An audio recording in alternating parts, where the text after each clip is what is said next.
All right, so this is my user tour of the 2024 Chevrolet Silverado EV. We bought this truck. We side graded from Ioniq 5 that we absolutely loved, and we it was our first electric car. We loved it, but my kids are young, and we want to do some traveling and pull a travel trailer, and this is currently, in my opinion, the best option. It's not the absolute best, but it's the least worst of the electric options for sure. I live in Canada, so it's pretty cold right now. I can tell you in Fahrenheit how it is, but it's minus 17 Celsius. We love this car. So let me show you a raw, uncut, true family car kind of review or overview of it. So let's start with the key first. So this is the key. You have a physical key in it. It's not just a numerical one. You simply press this little square on the side, and you get a physical key that can open the driver door. Nothing special about it except that you can open the front. They call it the e-trunk.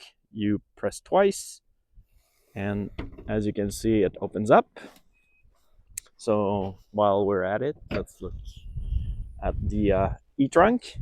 It comes with I don't know how you call it, a lift to change your tires with very flimsy lug nut turning tool. One thing that's nice is you have something here to put your receptacle for your tongue if you want to tow something. You have a light here that turns on and a button. If you ever get a kid or someone stuck in, they can escape. So that's the front hatch open from the inside button. You have lots of latches, and you have 15 amp a plug to, I don't know, plug your cooler or something if you have a Bouge RV or any other manufacturer freezer or fridge. You can put it in here. It's pretty spacious. I didn't care so much for that storage, but I ended up liking it a lot because when you go do your groceries with a pickup truck, this is our only vehicle. Well, you have some place to put your groceries that is not like at the feet of the back seat or in the truck bed, which is really annoying because boots can drip in the bags or it can move all over in the truck bed. So here you have the firefighter access to disconnect the main battery, and you can, they say how to cut it. Nothing special here on the left. Here, this is where you put your washer fluid. So it's pretty spacious. I've been able to fit a whole jug, so you don't have any surprise there where it almost fit but it doesn't. Oh, I forgot to mention there's some kind of drain hole in the bottom here, so if you ever get a leak or something, it will funnel through there. One nice thing is it's the model I have does not have a powered frunk or e-trunk, but when you close it, and if you don't close it fully, it didn't do it this time. That happens sometimes. I think it's when the frunk has been open for too long. But when you close it, usually there's a small motor that will clamp it tight if you didn't clamp it too tight. So my truck is super dirty now. Can't really wash it in this cold. And I'm a frugal guy. I know it sounds ironic with a super expensive truck, but I'm not gonna pay for indoor washing. So this is stock how it came from the manufacturer. The edition I have is called the work truck. The WT4. It means it has the big battery pack. There's a one with the small and emphasis on the kind of small part of it. So this has a big range. We're gonna look inside how it's what the range says.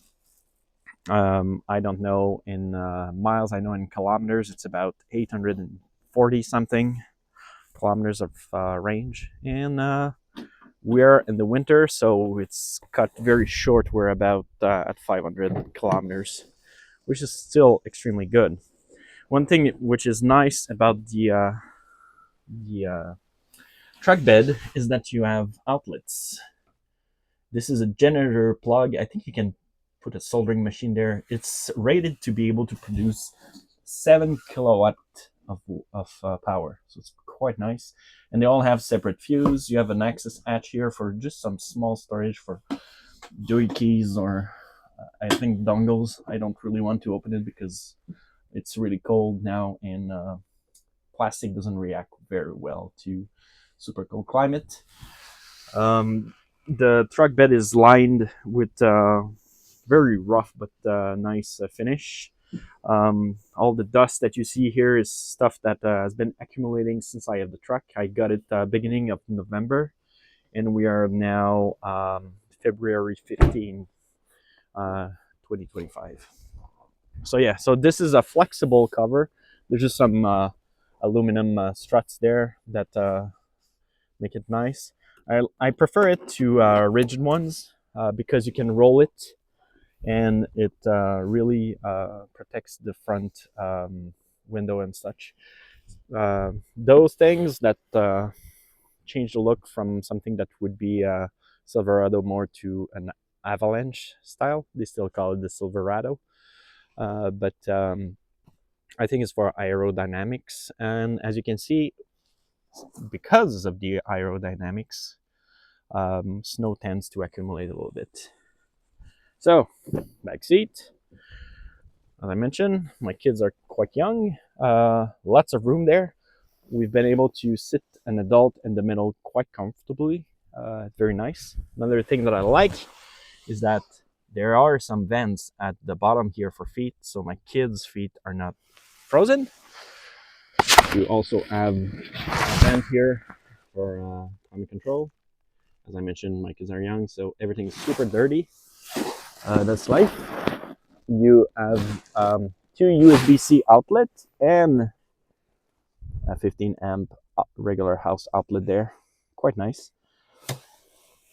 You can control and sync the vents to your driver settings or not. It can be separate. You can control everything from the front. Here I had this from my previous car just to protect the back of the seat, which are vinyl from the boots of the kids, and just a little bit of storage. Not like you need it. In the WT4, the WT stands, I think, for work truck. It's really pretty much a work truck. All the lining at the bottom is plastic. This is disgusting. I'm sorry, but this is what winter is about here in Canada. This is a bin that I use that comes with the portable charger. So you have a portable charger for this truck that comes with the truck. Everything you see here except the blue extension cord is what comes with it. I've never used it because I had already had my charger at home. So this is for the 15 amp outlet, and this is for 30 or 40 amp outlet, not sure. So you just change it, and you kind of have a level 2 charger right at home if you have the plug for this. This is a plug similar to a dryer at home. It allows you to recharge, let's say, the battery from 0 to 100 in about 33 hours. Takes a while, but the thing you have to keep in mind is that the chances are that you're gonna charge the truck only when you're at 0 or almost none. So you just can charge it every day, overnight. Quite nice. All right, so when you approach the truck, if you have the key in your pocket or something, the truck doesn't unlock itself, but you can push this button. There's one also on the passenger side, and it unlocks the truck. And it can also lock it, but it should lock automatically when you exit the vehicle. After a few seconds, there are settings to change the amount of time. There's 4 cameras on the truck. One here at the bottom of the driver mirror, one at the passenger, one here. So I'm quite used to just wiping it with my finger like that, or my glove if it's clean, just to remove the dust or the calcium or salt from the vehicle. We'll talk more about towing in a future video if I can get around to that. But yeah, let's look inside the truck. Forgot to unlock. I changed my settings inside to put the vehicle in English, as you can tell from my accent. I also speak French. So yeah, so the truck is on right now. I will. It just turns on when you press the brake pedal. I don't know why it turned on automatically. It's never done that. You can also press the off sign here, and then vehicle off, and it will turn it back off. It says here, press brake to start. So right now it's estimating my mileage to 282 miles, and I'm at 65% power. It's very odd though that it mentions here station power on the dash, because currently I'm not plugged in. So that's really odd. It's always done that. Yeah, so it has Android Auto. Whoa! Sorry about that. Sorry about that. As you can see, some glitch sometimes. It has Android Auto. You can it does connect wirelessly to your phone and starts the music as usual. It says on the top right which phone is connected. If you have multiple phones, you can choose the priority of the connection. I really like the truck. We'll be able to look at the info system another time if you want. Just put a comment somewhere and I'll try and look into it. You have a couple buttons here which are important. The truck usually puts itself in park mode automatically. Well, no, it doesn't put itself in park mode. It puts itself in park mode when you push this button, but it doesn't put the park brake every time. Right? So you may have to push this manually. It will tell you that it's on though. Another nice thing, this button here, when you press it, it's called tow mode. And let's start the truck by pressing the brake pedal. Let me turn off the heating system.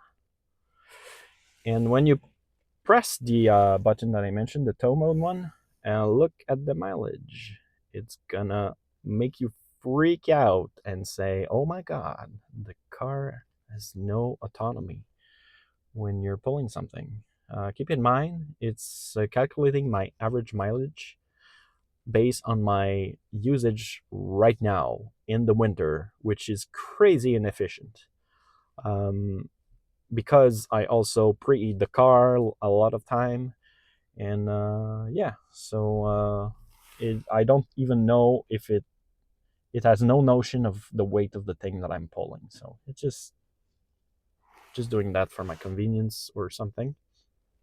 I wouldn't put much credit into it. You can also open the e-trunk from this button here. This is the center line or something, drive assist. It looks through the front camera. You have an indicator here. When both lines on the sides are green, it says that the front camera is able to see the lines on the road, which doesn't happen very often in the winter in Canada because too much snow, too much crap on the road. But when it does, it tries to keep you roughly in the middle of the lines.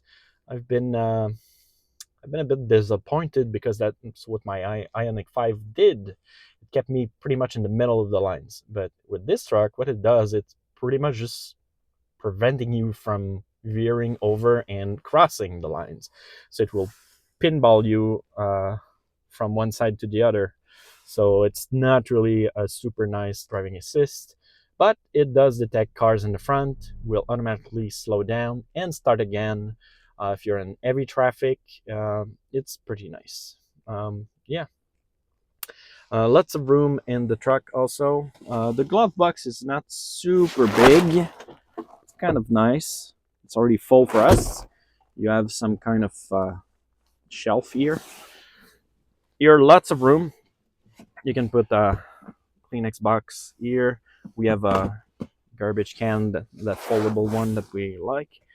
Uh, two cup holders, some knickknacks, and this opens is very big. There's even two bolts at the bottom that you can get an accessory for. You can get a safe that you would put in here and bolt at the bottom. It doesn't look very cool though, because it has a combination lock and it's not super secure. If I can trust the lockpicking lawyer, which I do. So there you go. You have two more cup holder here, and lots and lots of room also in the doors. Fun thing, you can put an umbrella. You can put bottles in here, lots and lots of stuff. And you also have on the driver and passenger side room to put some bags in, which we've done here for your groceries. So yeah, if you want to see anything else about the truck, let me know. I'll try and make a new video.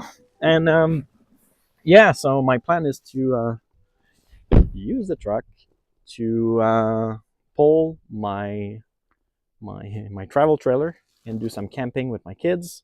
One of the nice things is that I'll be able to use the power of the truck to have essentially shore power for my travel trailer. Oh, sorry about that. Forgot a small detail, which is different from other electric cars I've had in the past. Yeah, so in my Ioniq 5, there was a cool feature. Whenever your car was charging, you had the option of locking the gun for the charger in. Um, this doesn't seem to be possible on the Silverado EV. I don't know why. Although when you push the button to disengage the kind of hook that hooks on the top here, it works fine, no problem. But there's nothing here that prevents someone from walking by your truck and unplugging it. And yeah, so before I go, I'm gonna tell you why I chose this model instead of, for example, a Tesla Cybertruck or a Ford Lightning or something like that. Or I guess I could say also a Tesla Model X, because apparently it can pull some travel trailer. But there's nothing that can pull like this truck. This is rated at 10,000 pounds, which is great. The range is enormous. I think the battery is the biggest in its category. It's 205 kilowatt hours, I think. Not sure, but yeah, it's a pretty big one. So they pretty much took the disadvantage of the range when you're pulling something with an electric vehicle, and they just not really engineered the solution. They just put an enormous battery pack. So that was the solution. And we'll talk about charging on the road when you're doing long road trips, which is something I've done extensively with my previous electric vehicle. I haven't done with this truck yet, but in the spring I will. I'll explain to you why I think it's still doable. Not much videos online about people who have tried this, so I may put a bit more. Yeah. So yeah, I didn't take the Tesla Cybertruck because quality control issue, Tesla reputation. Although personally, I don't want to get into, but it may hurt the resale value. Also, I think my wife would have divorced me because of the look of the truck. So it was already a hard sell for her. Actually, it was her idea to well, it was a common decision, of course, but her idea to upgrade or side grade to a truck to pull the travel trailer, to live that kind of lifestyle. So she had to be prepared to drive this truck as her daily driver, because we didn't want two vehicles. We just wanted the one. And I work from home as much as I can. So this is enough for us. Yeah. So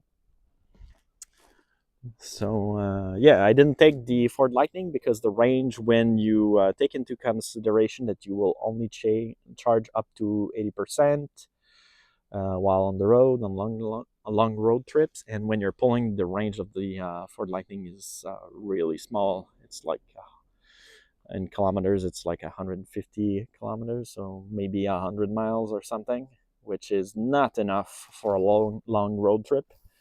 Um, and this truck has the super fast charging of equivalent of Tesla and Hyundai.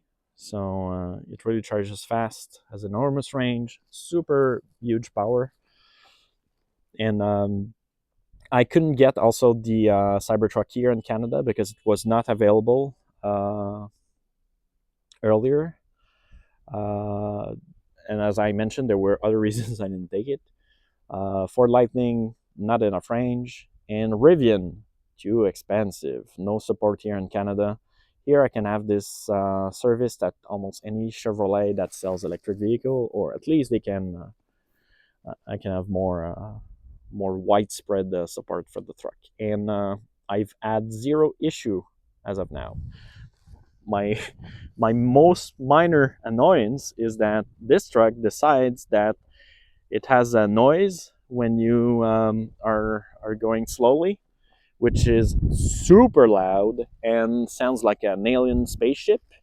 And for some reason, they decided that the noise doesn't stop at all when you're at the red light. It continuously is on, and it only stops when you're going above 39 kilometers per hour, which I don't know how much it is in miles, but yeah, that's super annoying. But other than that, you kind of get used to it, and I like the truck. So yeah, let me know what you think. See ya.